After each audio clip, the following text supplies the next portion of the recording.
ব্যাস, আজকেও দিল তো ঝামাটা ঘষে। দর্শক, আজকেও জিম্বাবুয়েকে হারিয়ে দিয়েছে ভারত। আজকে ছিল টি-20 সিরিজের তৃতীয় ম্যাচ। আজকে প্রথমে ব্যাট করতে নেমে ভারত সংগ্রহ করে 182 রান 4 উইকেটের বিনিময়ে। জিম্বাবুয়ে ব্যাট করতে নেমে 6 উইকেটের বিনিময়ে 159 রান সংগ্রহ করতে পেরেছে, অর্থাৎ 23 রানে হেরে গেছে। ফলে যে 3টে ম্যাচ হলো, 3টে ম্যাচের মধ্যে 2টি ম্যাচে ভারত জিতে গেল, 1টি ম্যাচে জিম্বাবুয়ে জিতেছে। আর 2টি ম্যাচ বাকি রয়েছে, 13 তারিখ এবং 14 তারিখে হবে। তো আর একটা ম্যাচ জিতলেই সিরিজ জয় হয়ে যাবে ভারতের। ফলে যারা ওইসব কথা বলছিলেন, দর্শক মনে আছে তো বাংলাদেশের ওই খবরটা? মনে আছে তো? খুব আঘাত দিয়েছিল, খুব আঘাত দিয়েছিল। প্রথম ম্যাচটা হারার পরে বাংলাদেশের এই যে মিডিয়া ইন্ডিপেন্ডেন্ট 24.tv, ওরা লিখেছিল জিম্বাবুয়ের কাছে পাত্তাই পেল না বিশ্ব চ্যাম্পিয়ন ভারত। টি-20 ওয়ার্ল্ড কাপ চ্যাম্পিয়ন হয়েছে ভারত, তো সেটা অনেকের কাছে ঈর্ষার কারণও হয়ে দাঁড়িয়েছে। এবং বাংলাদেশের একটা অংশের মানুষ তো একেবারে ভীষণ জ্বলছিলেন। তারা চেয়েছিলেন যে ভারত হেরে যাক ফাইনালে। তারা সাউথ আফ্রিকার সমর্থক হিসেবে ছিলেন, সেই সব ভিডিও সামনে এসছে। কিন্তু তাদের মুখে কালি ছিটিয়ে দিয়ে, বা আর যা যা ছেটানোর আপনারা বলবেন, ছিটিয়ে দিয়ে ভারত বিশ্ব চ্যাম্পিয়ন হয়ে গেছে, বিশ্বকাপ নিয়ে চলে এসছে। তো এবার কিভাবে বলা যাবে? জ্বলনটাকে কিভাবে কমানো যাবে? কিভাবে মনের এটাকে বের করা যাবে?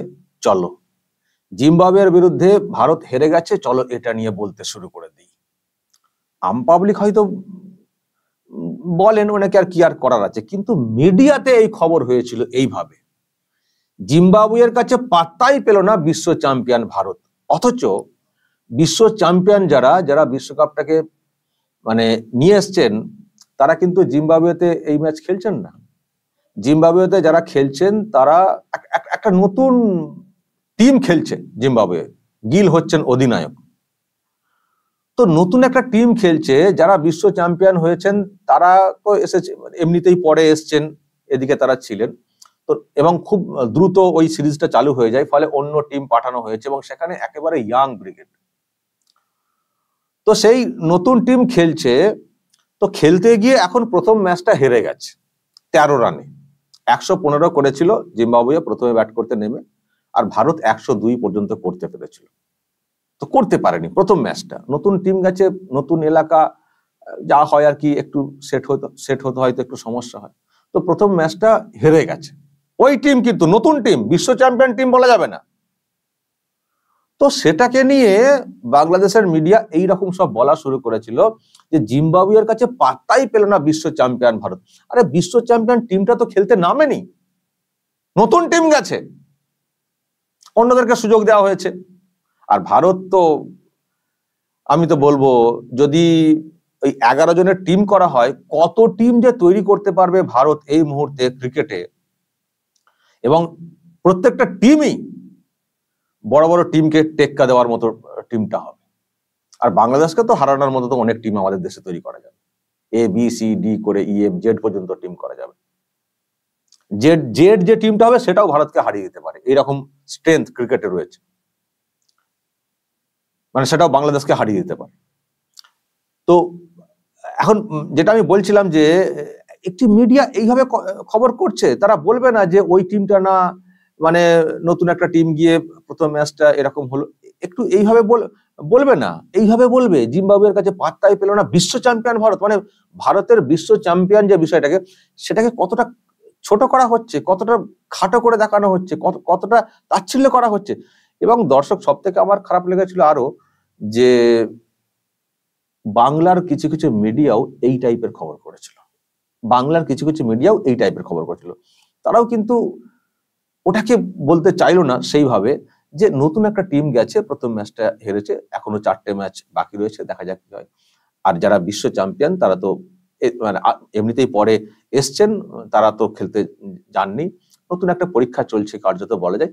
এইভাবে কিন্তু বললো না, তারাও কিছু কিছু হেডলাইন এমন করেছে মানে দেখে মনে হচ্ছিল না যে এটা বাংলার বা আমাদের দেশের কোনো মিডিয়া, এই বাংলার বা আমাদের দেশের কোনো মিডিয়া, যেন মনে হচ্ছিল বাংলাদেশের মিডিয়া।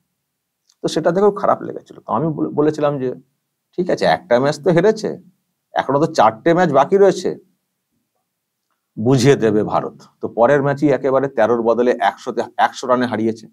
আজকে ছিল তৃতীয় ম্যাচ, আজকেও হারিয়ে দিয়েছে, আজকে 23 রানে হারিয়েছে।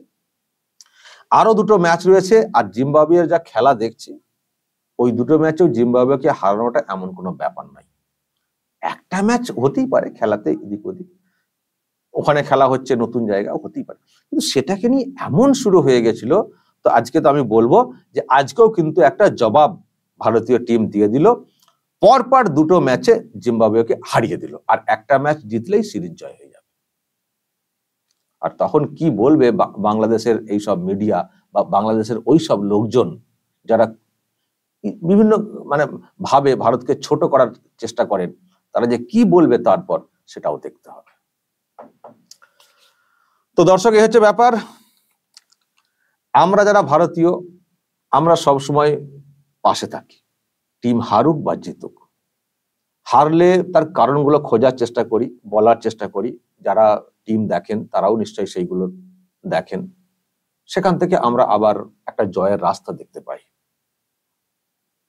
কিন্তু যারা নিন্দুক, যারা ভারতকে দেখতে পারেন না, ভারতের উন্নতি, ভারতের সাফল্য দেখতে পারেন না, তারা এইসব বলার চেষ্টা করেন, করার চেষ্টা করেন, ছোট করার চেষ্টা করেন, নিজেদের জ্বলনটাকে মেটানোর চেষ্টা করেন। কিন্তু তা বলে ভারতীয় হয়েও যদি কেউ কেউ ওই রকম বলি, সেটা খুব খারাপ, সেটা খুব খারাপ। তো যাই হোক, সকলকেই জবাব কার্যত দিয়ে দিচ্ছে ভারতীয় টিম, আর একটা ম্যাচ জিতলেই সিরিজ জয়। দর্শক কি বলবেন? যদি আপনাদের এই নিয়ে কিছু বলার থাকে অবশ্যই বলবেন, কমেন্ট বক্সে নজর রাখবেন আরামবাগ টিভি।